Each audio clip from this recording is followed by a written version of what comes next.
And to the studio, the Ulster final coming up very shortly. One or two players we want to look at, gentlemen. You've been talking about Conor McManus, the Monaghan full forward, and the form he's been in this year. He's been a great addition to the forward line. He's been there for a couple of years, but he's really matured and developed into a great footballer. And playing full forward, he was normally in the wing in the corner, whatever, but he shows well for the ball. And like as Joe said, great vision, great distributor of the ball, and he's two-footed, can score from play and can score from frees. I've been very, very impressed by him. Yeah, Colin, just looking, run the rule over that Monaghan forward line, as we've been talking about earlier on. You know, it's a good forward line if they get the ball.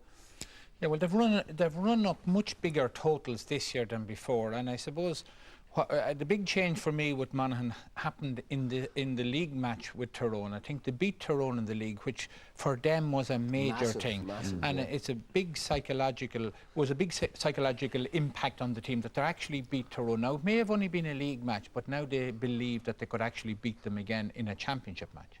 We've talked about what Seamus McEneely, the Banty, has brought to this present Monaghan team, Joe, but it's not just about the manager, as we often say, the backroom team that he brought in there as well. Well, it can be no coincidence that the team is shaped in an entirely different way now, you know. And although the boys were talking about them playing with Gay Banton, they don't play with Gay Banton. They funnel back in numbers, they defend very stoutly, and they attack forward from their half-back line. Whilst their half-forwards drop back, their half-backs attack. You know, it's a more varied plan. Corey was very important to that. McManus is very important to it full forward.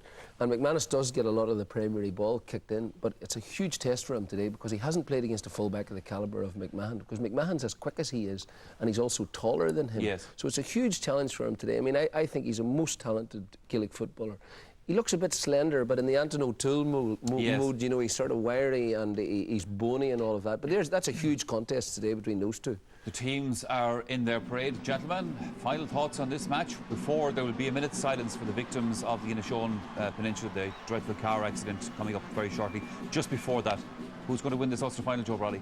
Well, I just think that Monaghan have to go to somewhere they've never been before today. You know, they have to go to the wire and beyond, because history tells us, you know, even though Tyrone may not have the chemistry that they once had and may not have that sort of speed in the legs that they once had, you know, they're a terribly difficult opponent. And I mean, I just don't back against Tyrone in a big game, and I'm not going to start today. Fair point. Okay, Colin? Yeah, well, the point Joe makes is valid, but like every team has to go to a point they've never been before for the first time. And, you know, Monaghan, it's very much do or die for them. Tyrone, we're going to get the same, interchangeable all over the field, absolute brilliance at time and solid all the time and completely disciplined. I think Monaghan have a great chance, so, you know, I'm going to go for Monaghan. I saw Monaghan being beaten by Kerry down in Killarney in the last game of the league, but I was heartened by their display. Two reasons. One, Tommy Freeman went off injured after 5 minutes, their heads never dropped. They had a man sent off just after half-time, their heads never dropped. I saw great heart, great character, and this year I'm seeing a more positive and a more attacking Monaghan display team that have scored over 20 points in each, over 20 scores in each of their last 2 championship matches, and I fancy Monaghan. Okay, Pat fancies Monaghan. Rory Woods. Tommy Freeman seeking out the first point. It's high from Freeman and it's accurate. A slip by the umpire as he made a dash towards the white flag, but Monaghan lead in the Ulster final just over 3 minutes in. Well, they were patient. Give the ball, flash it into Paul Finlay. Nice return. And Tommy Freeman really chased into space. A lovely curling point for the opening score for Monaghan. Damien Freeman for Vinnie Corey out injured. That's belted in by Lennon, very direct, and it's broken well for Freeman. Goal chance and a brilliant save by Pascal McConnell. You would have put a part of your house, never mind the whole thing, on Tommy Freeman to score from there, but the shot was near enough to McConnell to be able to pull off a good save. And Tyrone, well, they've been shocked into life here. Monaghan could be further in front. Haven't won Tyrone back-to-back Ulster since 1996. Damien Freeman to Darren Hughes. Strange to see a player at the field wearing number 1, but that's what he's got to wear today. McMahon tries to hold him up. Gallagher been taken off early in their 2 Ulster Championship matches. There's Conor McManus, and it's claimed for Tyrone by Justin McMahon. Help from Tar at various sections of their 2 matches against Antrim, and then the second half particularly, they turned it on against Down. Martin Penrose is their top scorer in the championship now. Cathal McCarron First championship start for him today, McCarran. Wasn't quite sure what to do. Tommy McGuigan going high, looking to equalise, and he's managed it. It's a very fine point from Tommy McGuigan. They've no Stephen O'Neill, but they have a McGuigan, and a fine one as well. Well, that's what Tommy McGuigan is best at. Super accuracy when he's left on his own, and he really punishes it. The defence just stands off a wee bit. Recycle it very nicely from Carl McCarran, and that's fantastic accuracy from a very difficult angle. Well, we might just talk about the missed goal opportunity, Dara, earlier on. The underdogs need all these. Tommy Freeman really should have slotted it. Gary McQuaid. Mulligan chips into Tommy McGuigan. Got one already. McGuigan, there's help around if he needs it. Conor Gormley in a better position, and Gormley slots that one. Lovely football from Tyrone. They're into their stride. That's a terrific score with a quality foot pass in. Dooher first into Gormley. He slips it into Mulligan. Lovely interchange again between himself and McGuigan. And right back to Gormley. He nails. That's a terrific score. Best score of the match.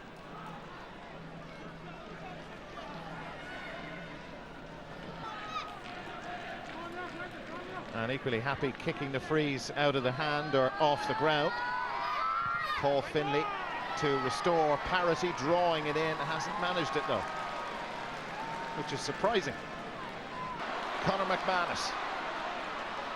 McManus, it's going to be a tough job for him with Justin McMahon marking him, and Finlay missed the free. He sent that one up very high, O'Rourke style, and the result just the same. And Monaghan go level. That's a great point, making up for his surprising miss from the free. 2 points apiece, 9 minutes in. Well, again, accuracy is his calling card. You'd have expected him to get the frees made up for there with an outstanding shot from play. Manus trying to restore that lead in the 14th. Crowd reaction will tell you, and they like it.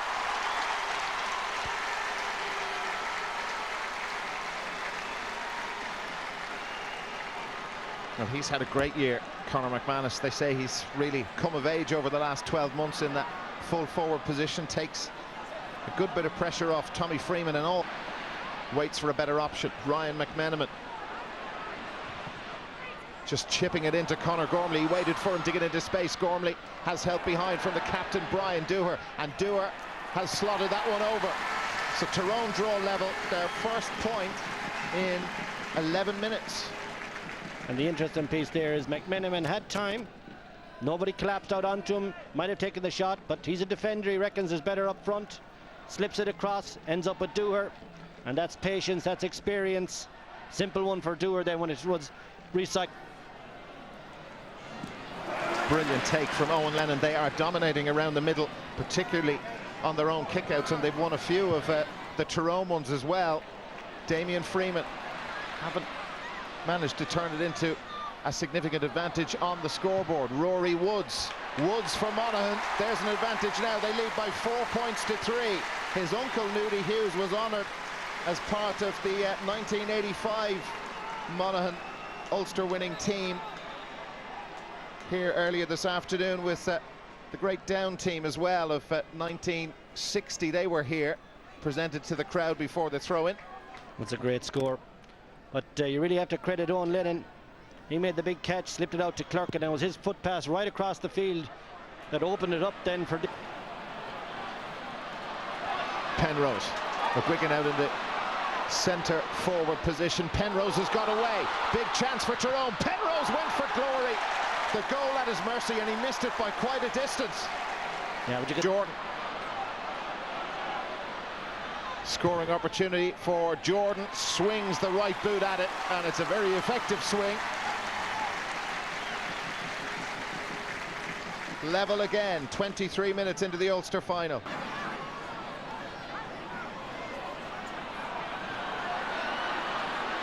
McGuigan outside of the right boot, trying to angle it in up towards Sean Kavanagh. It's broken for Kevin Hughes. They've got to score from here, Tyrone, and Hughes has got his foot through that, and it's sailed over the bar. Tyrone leading by 5 points to 4, 2 in a row for the Ulster champions. And they knew exactly what they're doing there. Tommy McGuigan spotted Sean Kavanagh peeling off his marker, and he put it in high into advantage, but it was well defended until it broke. Broke back out to the one man you didn't want to be in space, Kevin Hughes. He slips it over. Next team, the last Tyrone team to win back-to-back Ulster Championships, Justin McMahon to Owen Mulligan. Again, he's out in front. Lovely interplay with Kavanagh. There's a gap there, and Kavanagh goes right the way through it. And Sean Kavanagh for Tyrone has slotted that over to bring an end to the tedium, I suppose. A 2-point lead for Tyrone. It was Monaghan who hit them hard early on. Took Tyrone a little while to regain their composure, but they've got it back now, and Kavanagh on song. Yeah, and the problem really from Monaghan's point of view now is really the influence Mulligan is having.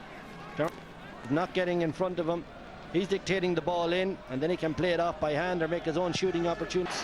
Around the middle, Davy Hart. It's 3 points in a row for Tyrone. Owen Mulligan really coming to the fore. Davy Hart, orthodox kicking style on that occasion, and there's the result. White flag point. It's 4 in a row, and Tyrone starting to look very impressive. And look who got the ball again. Inlet pass again into Mulligan. Marker caught behind him, McArdle once again. And then when he recycles it, the player's in space. Now he can get the shot off. No big markers on him or blockers. And Davy Hart, excellent score. The whole half-back line for Tyrone now have scored at this stage. And that gives you a sense of how they're making inroads. They are desperate for a point before half-time. Here's Conor McManus. McManus through to Freeman. Freeman for Monaghan. Another fine save by McConnell. He's denied both Freemans, Tommy early in the first half, and now Damien. Two great goal-scoring opportunities. And Pascal McConnell doing his stuff, and then some in goal for Tyrone. Interesting one nonetheless. The studio panel are here with me. A quick word before our commercial break from Joe Bradley. Joe, you said before the match that you wouldn't bet against Tyrone in a final, and you've been proved right so far anyway in this. You know, you see the worried expressions in the Monaghan face. You know, they're badly missing Vinnie Corey's dynamism at centre half. You know, Tyrone are breaking through at will now, and but for a lot of sort of profligacy, they would have scored a lot more. And I mean, I think you can see that, you know, Tyrone are very much in their comfort zone, which is where Monaghan daren't let them be, because Tyrone won't stop. Tyrone will keep going. You know, even though they're not playing that particularly well, you know, they'll keep going. And you know, I said beforehand, Monaghan needed to go to the wire and beyond here. And there's no sign of that so far. Paul Finley's free taking's flat. Conor McManus is hardly in the game. Like a lot of forward lines who come to Tyrone matches with big reputations, they haven't been able to get the ball. I mean, the last day, Benny Coulter and Martin Clark just didn't get the ball. And today, Tomas Freeman looks extremely dangerous, but he just can't get the ball. Yeah. And yes, I mean, there is only 3 points in it. Like, for Tyrone, for all that, haven't pulled away from Monaghan. You know, and I mean, the Tyrone defence isn't as formidable as it used to be. I mean, their entire defensive system, and they do leave some gaps. But I mean, the couple of goal chances that were missed, you know, they are absolutely crucial. You know, Monaghan have to be putting those away because it raises the crowd, it gets them into it. I don't think at the moment that Monaghan look as though they believe they can win this game. Yeah. They needed those goals. Yeah. All right, we're going to take a short break here on the programme. 15 or 20 minutes was a very intense battle, and after that the game has fallen a bit flat. Mainly, I think, because Tyrone have taken their sort of usual iron grip on proceedings, and they were attacking from all sorts of avenues. It's interesting that the 3 Tyrone half-backs have scored from play and a midfielder, whereas obviously Monaghan have had trouble scoring, and Tyrone would be much farther in front apart from the fact that they have missed a lot, much more than they usually would be, but they seem to have put that bit of a grip around the middle of the field, and the Monaghan forwards are finding it difficult to make any headway. Yeah, as Colin was saying there, Pat, the first 5-10 minutes of the game, we thought we were in for a right cracker. It was, and I wrote down, you know, this is a clash of the top 4 teams, two of the top 4 teams in the country, and it was very intense and very, very enjoyable. And it went flat, and it went flat for the main reason, really, because Tyrone dominated and played the game in their own terms. You know, great composure, great passing with the foot, with the fist pass. You know, they never panic at all. You have to admire their play, but at the same time, I mean, there's 2 things about Monaghan's play. First of all, they haven't got a target man in attack, which means they're at many occasions there in the first half, they're lamping in 50-50 ball to Tommy Freeman, and Carl McCartan, who's having a great game, is mopping it all up. And number 2 then, what's happening is, and it's kamikaze tactics against Tyrone, is that the Monaghan half-forward line are retreating back, which means that you're now giving not alone Tyrone 1 extra man, but 2 and 3 extra men, and the attacks are coming from all angles, and as Colin pointed out, I mean, Tyrone's 3 half-backs have all scored a point from play, and Kevin Hughes. So, I mean, that's absolutely stupid tactics. And yet, I mean, look, Tyrone should be much farther ahead, only for the fact, very young Tyrone, like, there's a lot of panic, missing 9 wides and a goal. Yeah, but also, Colin, Monaghan could have been a nice little gap ahead as well. At the start of the match, we had Tommy Freeman scoring a good point to start with, and then he... The free, as you look at the consultations already at the start of the second half with both camps.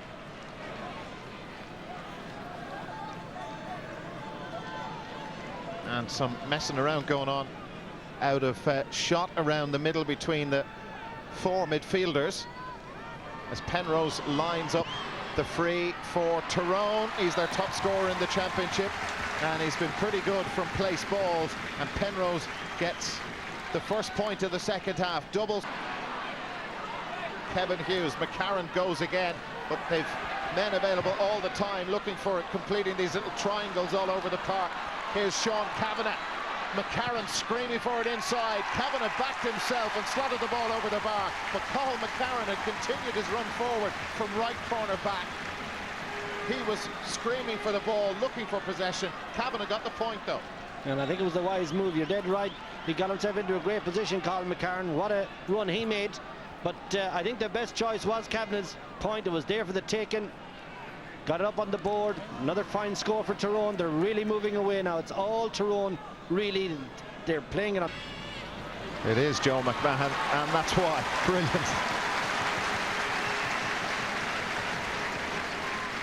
Play anywhere sort of player and do almost anything, and this is not as easy as it looks.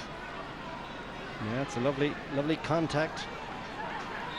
All so comfortable, aren't they? Either handling it or by foot.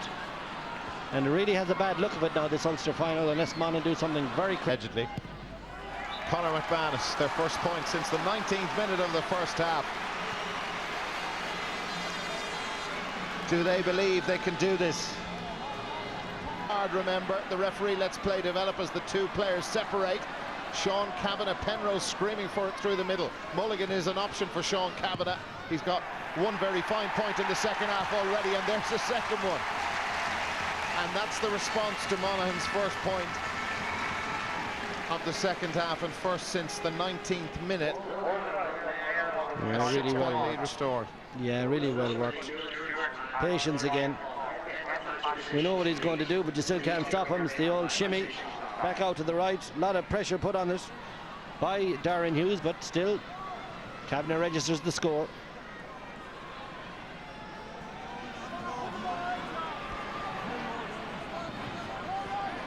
Walsh, that's Penrose's marker with him. Walsh lets it go to Kieran Hanratty. Dick Clerkin. Clerkin gets away from Kevin Hughes. A good turn of pace from Dick Clerkin, and Clerkin takes the point. Well, that's better. It's more like it from Monaghan. The time running out. Excellent pace. The way Clerkin tore off.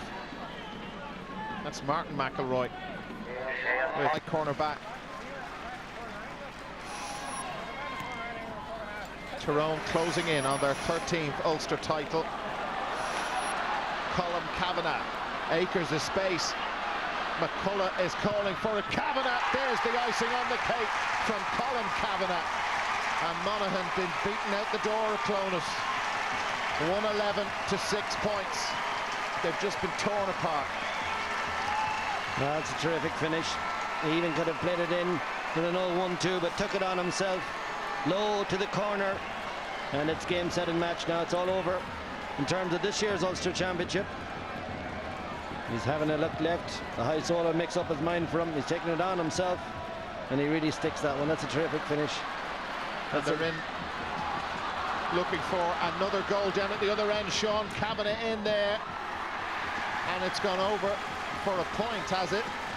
Well, I haven't seen the umpires flagging. They're consulting at the moment if the point or the ball fisted, or was it thrown over?